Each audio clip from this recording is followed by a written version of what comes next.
¿Has pasado por alguna experiencia paranormal?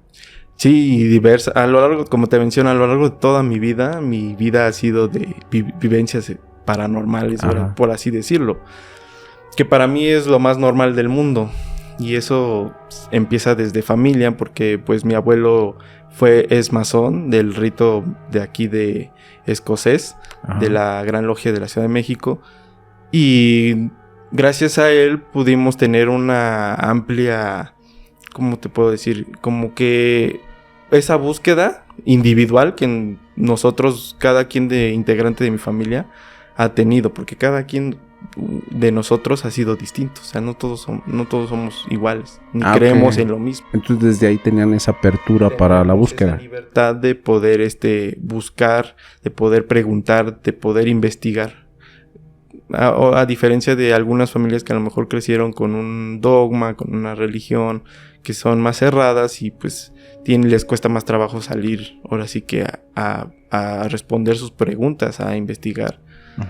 Entonces, yo desde muy chico, yo tenía esa capacidad como que de ver a las entidades.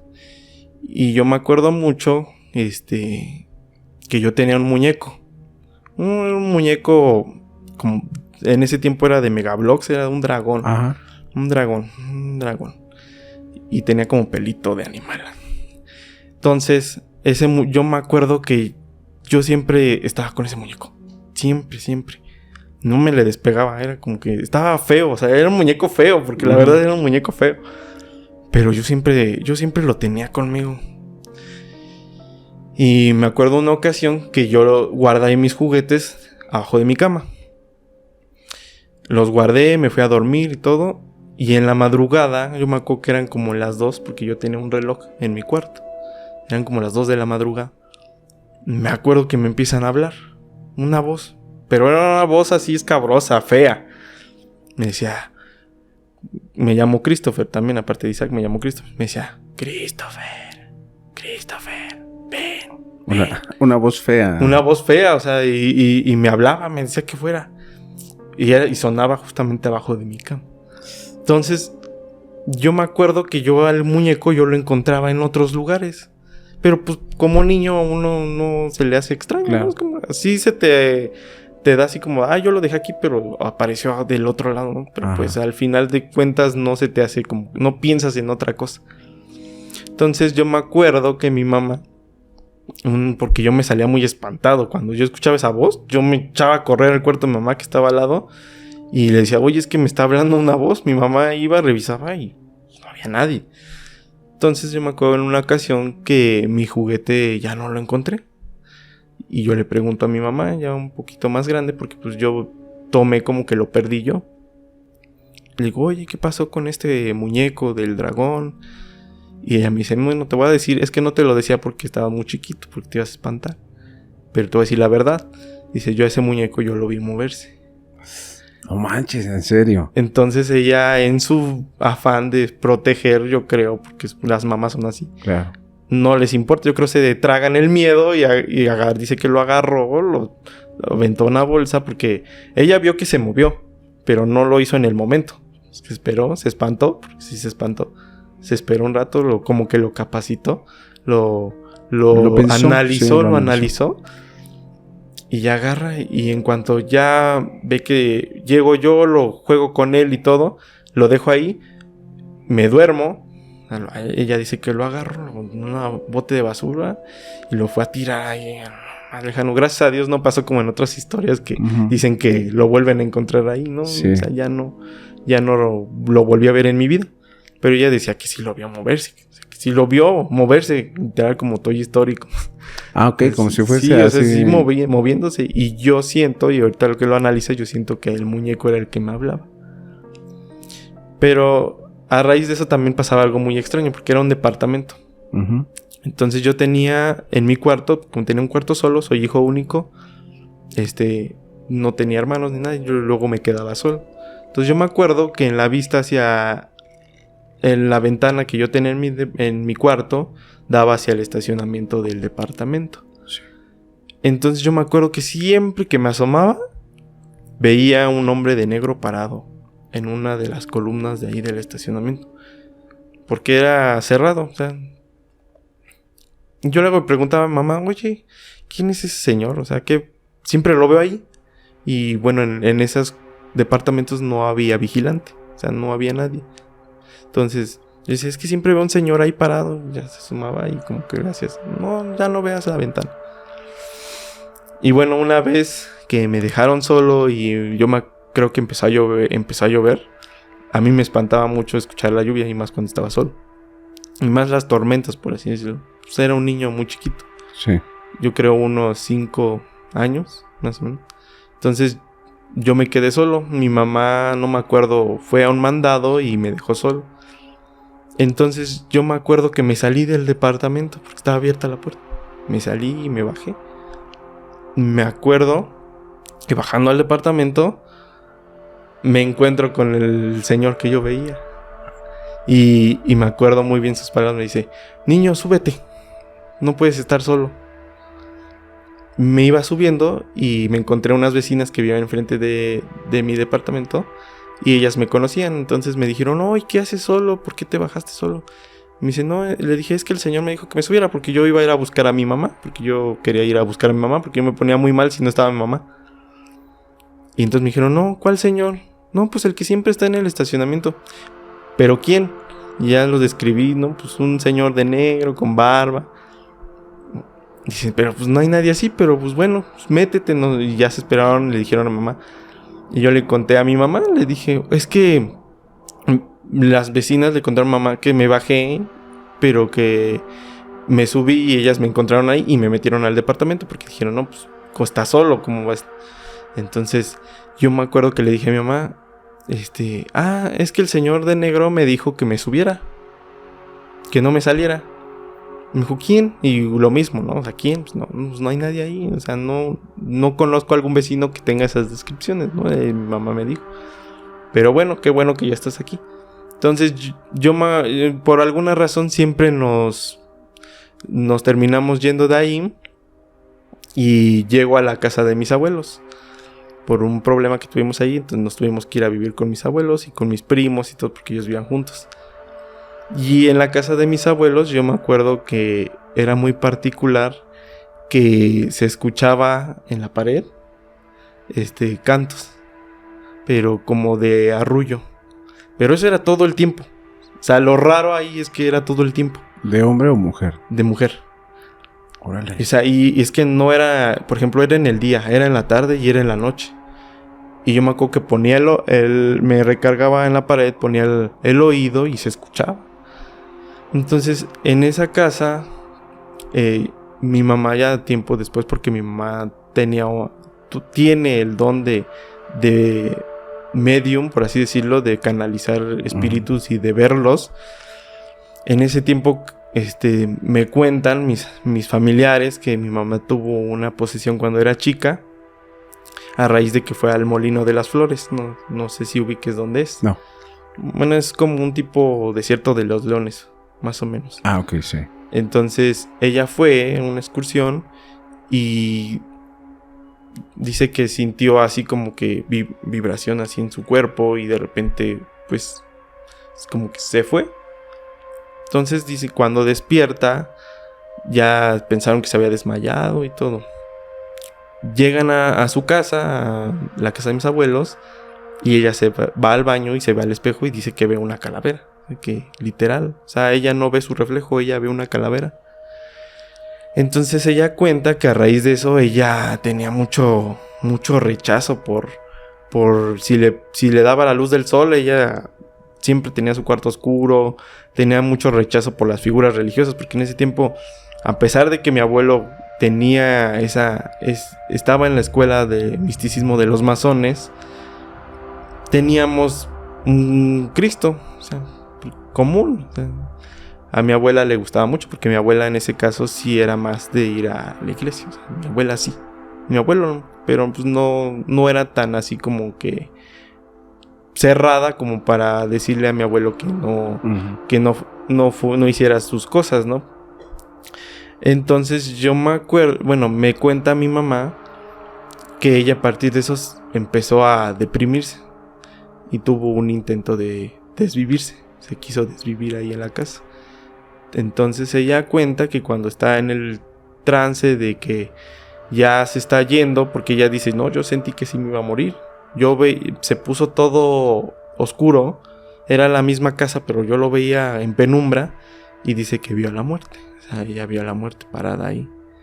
Entonces, por alguna razón, mi tío chiquito sube y la ve tirada, le habla a mis abuelos y la logran rescatar. Pero a raíz de eso se le empieza a aparecer a mi mamá la muerte. La empieza a ver literal en su forma. Entonces tuvieron que ir con una vidente, por decir, una tarotista, que les recomendó que le rindieran culto a la Santa Muerte. Entonces ahí empieza mi trayecto con la cercanía en ese tipo de asuntos. Porque yo me acuerdo que mi abuela compró su Santa Muerte y todo, le puso su altar. Y en ese tiempo sí era muy de que saluda a la Santa Muerte y dale su beso y todo y esto. Entonces, bueno, a mí se me hacía extraño, ¿no? Pues era muy chico. Yo, claro. No, bueno, pero bueno, lo hago, ¿no? Porque yo veía la figura del esqueleto y yo decía... Sí, pues te daba como miedo, ¿no? No miedo, sino como que me era imponente. Okay. Me imponía mucho la imagen porque no era común para mí. Entonces, a partir de que estaba la Santa Muerte, empezaron a pasar más cosas. O sea, ya se veían sombras, nos tiraban cosas, A raíz de eso, mi mamá empezó a verla más. No, ella, la tarotista, decía que con eso se iba a relajar si le rendíamos culto. Entonces, fue todo lo contrario. Mi mamá le empezó a ver más, le empezó a ver más. No fue la solución. Entonces mi abuelo interfirió y fue con su maestro de la logia. Y ahí le hicieron un ritual donde dicen que pactaron con Lucifer para que la muerte ya no se llevara a mi mamá. Porque decía que veía la muerte, pero que le decía, tú me debes algo. O sea, tú me debes algo. Entonces... En ese momento mi mamá pacta con Lucifer en cierta manera para que no se la lleve la muerte. Y a raíz de eso se le pudo como que bloquear esas visiones que ella tenía. ¿A poco pactó con...? A ellos me lo dicen así. Ajá. Pero yo siento que fue como que más una negociación. Como de decirle, bueno, porque le tuvieron que ofrecer algo, obviamente. No me dieron detalles, pero le ofrecí algo y él a cambio... Me libró de esa... Dio visión. algo y pidió algo. Entonces ella decía que el maestro, que por cierto se parecía mucho a Orgen Lavey, no Okay. quiero decir que sea él, pero se parecía. Ajá. Cuando invocan a Lucifer, dice mi mamá que ella sí sintió que estaba atrás de ella, pero que le decía no lo voltees a ver, porque si lo volteas a ver te vas a desvivir. Entonces pues dice que mi mamá que fue un momento muy muy impactante para ella. Claro. Y pues ahí entra un poco de lo que yo sé, que una entidad demoníaca como tal no la puedes ver, al igual que un ángel. O sea, un ángel tampoco lo puedes ver. Sí difiero con los angelólogos que pues ellos dicen que invocan ángeles con el tarot, con péndulo, con inciensos, con campanas, creo. Entonces yo difiero ahí porque un ángel es un ser de tal magnitud, de tal energía, que es imposible. O sea, si puedes atraer su energía, porque los ángeles tienen que disminuir su energía para tener contacto con nosotros. Sí. Incluso se presentan en una forma más humana para que nosotros no tengamos ese impacto, ¿no? Entonces, nosotros como vibramos en tercera dimensión, que es el plano material, los ángeles no están en esa vibración, no soportarían estar aquí materializados. Okay. Incluso su energía ya es raro que se manifiesten realmente. Entonces lo que pasa es que muchas veces hay entidades, larvas astrales, que se hacen pasar por ellos. Y ahí va otro tema que quiero contar más adelante, que es con lo del culto de la Santa Muerte, que a mí tuve un acercamiento con ella ya más en la adolescencia, que en la infancia fue como que relativo, ¿no? Fue como bajita la mano, así. La veías, nada más. Sí, nada más ahí, y pues para mí no era como que rendirle culto, ¿no? Entonces ya en la adolescencia ya mi mamá decide irse, porque mi mamá sí era mucho de irse a consultar a las cartas y bueno, ya, eso es asunto de ella, ¿no? Y me acuerdo que una vez la acompañé y la tarotista que estaba ahí con ella, que le estaba consultando, tenía una Santa Muerte, una grande. Y me ve y me dice, la señora quiere que te acerques a ella. Y yo, ¿la señora quién, señor? Me dice, la Santa Muerte. Le digo, sí, ya la conozco ya, pero pues la verdad no me atrae, o sea, me impone. Me dice, pero quiere que te acerques a ella. Bueno, si puedes, ofréndale una manzana o vino. Okay. Bueno, lo hizo. A raíz de eso empecé a soñarla y a soñarla y a soñarla y a soñarla.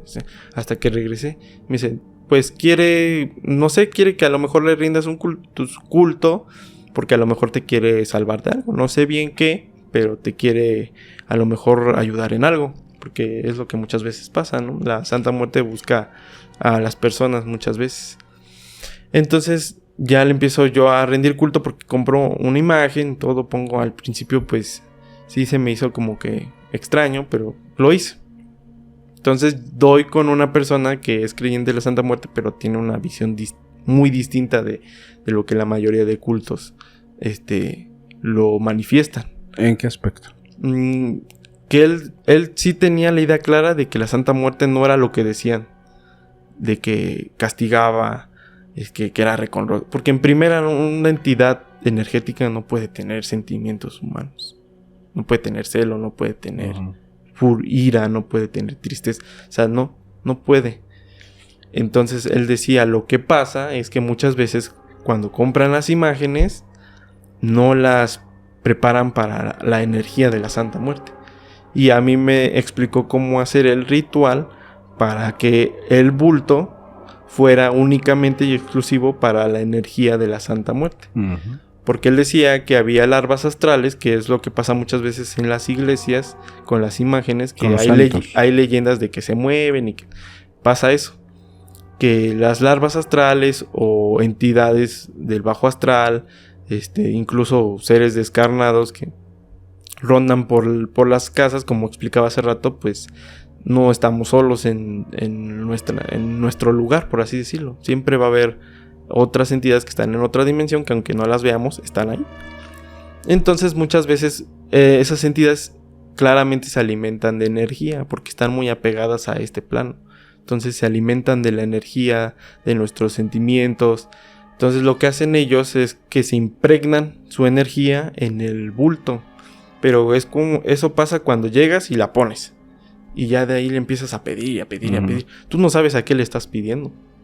No sabes si esa imagen se le pegó un ser de bajo astral o se le pegó un muerto, porque luego pasa.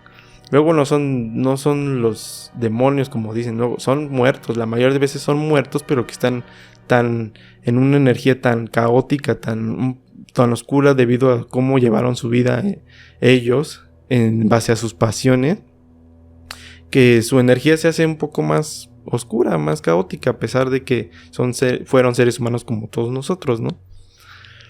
Entonces muchas veces impregnan su energía en ese bulto y pueden cumplir lo que las personas, porque las personas piden muchas veces cosas muy mundanas, muy banales. El amor, que esto, lo otro, dinero. Entonces ellos lo pueden cumplir, porque ellos se manejan, todavía están en cercanía con la tercera dimensión, que son el plano físico. Entonces ellos lo pueden cumplir sin problema. Pero ahí viene lo que, por hacer eso, por no adecuarla a la energía de la Santa Muerte, ahí pasa lo que luego dicen, es que se cobró, es que me pasan manifestaciones, es que veo sombras, es que esto, es que lo otro, me roba energía.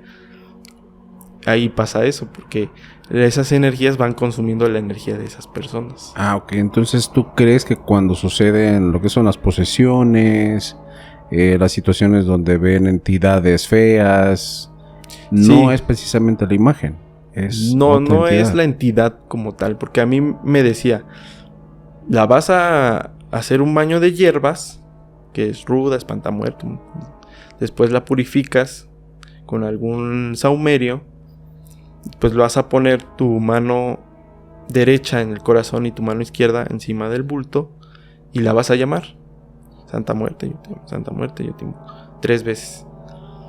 ¿Por qué? Porque así canalizas la energía. O sea, porque dice, la Santa Muerte no está de 24/7 ahí. Uh-huh. La tienes que llamar. Cada vez que pidas algo, llámala. Y yo lo compruebo porque cada vez que lo hacía, el ambiente cambia. Cuando una entidad manifiesta su energía, el ambiente cambia. Entonces, como la Santa Muerte es una energía que está más cercana a nosotros, en el aspecto de que la muerte es la que nos transiciona, o sea, es la que nos libera de esta atadura física, por así decirlo, está más cerca de nosotros. Entonces su manifestación es más potente a lo mejor que de algunas otras entidades, es más fuerte. Entonces yo ya sabía que ella estaba porque su energía es muy fuerte y no es fría como muchos piensan, es caliente, porque es mucha energía, es muchísima energía. Entonces ahí es cuando yo me daba cuenta que estaba, y yo era cuando ya le pedía su apoyo, más que nada para una guía espiritual, porque ahí ya me empezaban a despertar más inquietudes de muchas cosas. Entonces pues yo lo comprobaba y la verdad tengo muchas experiencias con la Santa Muerte donde puedo decir, la Santa Muerte me salvó de muchas cosas. Ok, antes de continuar, fíjate que es muy importante esto que dices, porque hace, ¿qué será?, escasos capítulos de esta en el que estás apareciendo tú, apareció un ministro de la Santa Muerte que es Yamarash. Yamarash, sí. Y tú ese capítulo todavía no lo ves porque todavía no sale. Okay. Pero esto que acabas de decir, 100% palabras de él, también lo mencionó, que a veces cuando suceden este tipo de situaciones con la imagen de la Santa, sí, es porque a veces no la consagran. Exactamente. Sí. Entonces sí, completamente. Sí, exactamente. De hecho, sí. Bueno, sí sé de dónde es Yamarash, es de ahí de Ecatepec. Así es. Sí, una vez entablé una conversación, pero ya hace mucho tiempo. Sí, es muy bueno. Y muy bueno. Sí, eso sucede. Y con cualquier imagen de cualquier santo, de cualquier entidad, no es nada más con la de la Santa Muerte. Uh-huh. Porque yo he visto relatos donde dicen, es que el San Judas que yo tenía, desde que lo tengo me empezaron a pasar cosas. Ajá. O hay creencias, por ejemplo, de la Virgen del Carmen. Yo no sabía que hay una creencia de que se llevaba a, que si le pedías mucho, te llevaba a temprana edad. Hay mucho esas creencias. Esa creencia.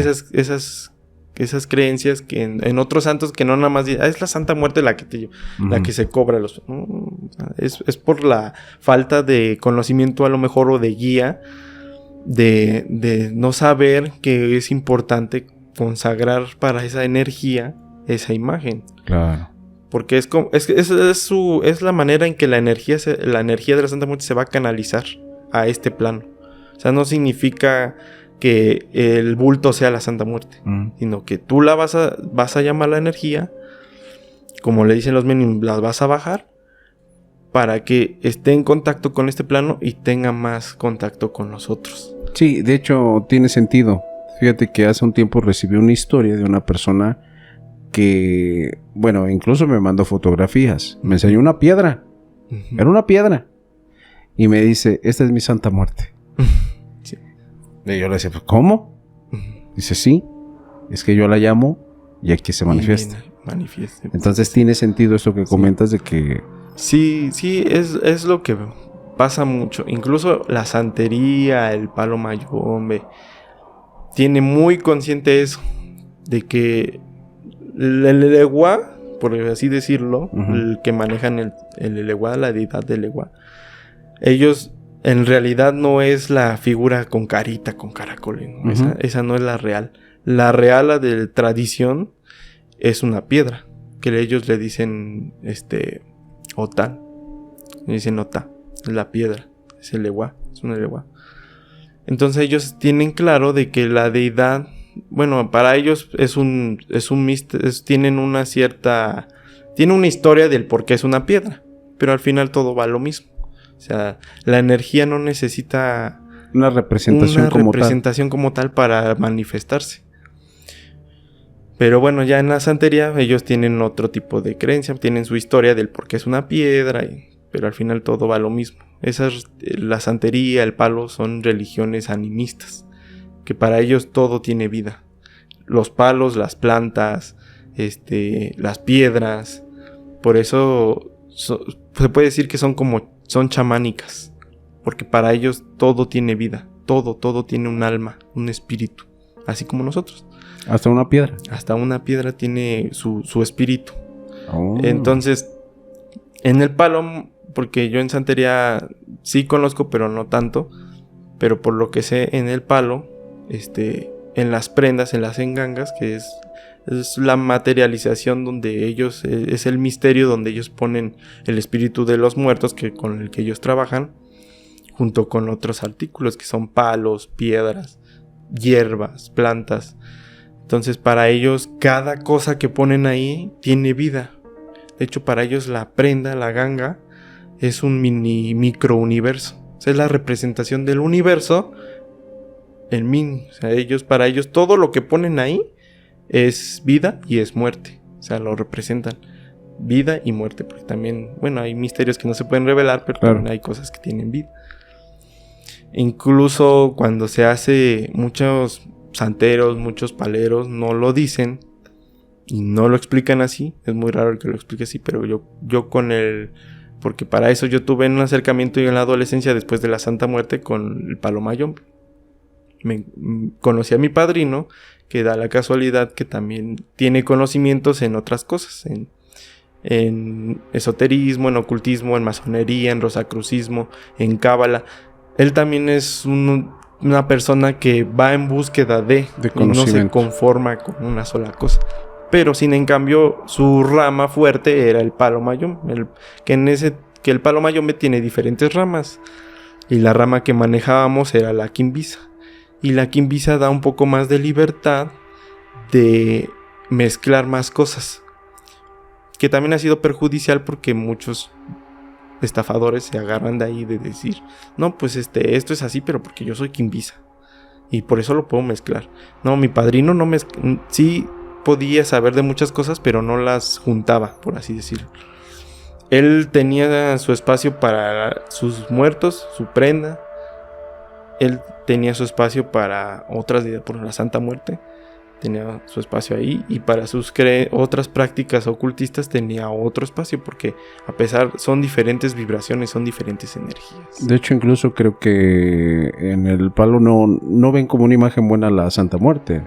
No, es que mucha gente la mezcla, la quiere sincretizar, así como sincretizaron en su momento a los santos católicos con las deidades yorubas. Mucha gente quiere hacer lo mismo con la Santa Muerte. Muchos dicen, es Oya, la deidad de Oya. O muchos dicen, es la deidad de Centella, que en el palo viene siendo parecido a Oya. Pero yo tengo una opinión ahí que no está bien sincretizar, pero la energía es lo mismo. O sea, la energía es la misma vibración. Están vibrando en lo mismo, que es a lo mejor la cercanía con la muerte, que es lo que se manifiestan. O sea, Oya, que es la guardiana del cementerio, tiene una cercanía con Iku, que Iku para los santeros, los yorubas, es la muerte. Tienen una cercanía. En palo mayombe, Centella Endoki tiene una cercanía con los muertos. Entonces, por ende, tiene una cercanía con la muerte. Y la Santa Muerte, pues también es la entidad que viene para los que creen en ella, viene por nosotros cuando uno ya va a trascender. Entonces, su energía es distinta, y a lo largo de la historia, con los diferentes deidades, viene siendo una misma energía. Entonces, yo lo veo mal que digan, es que ella es esto. Pero pues al final de cuentas es la misma energía, se trabaja lo mismo, en diferente manera, pero es lo mismo, o sea, se trabaja lo mismo.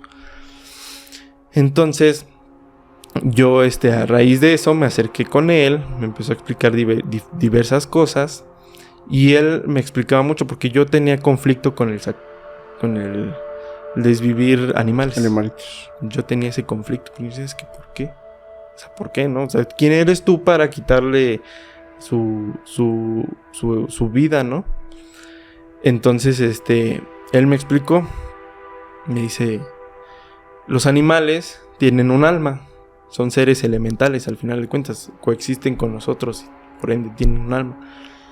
A lo mejor su alma no es igual a como tienen su cuerpo físico, así como igualmente nosotros, no es igual nuestro espíritu, nuestra alma, a nuestro cuerpo físico.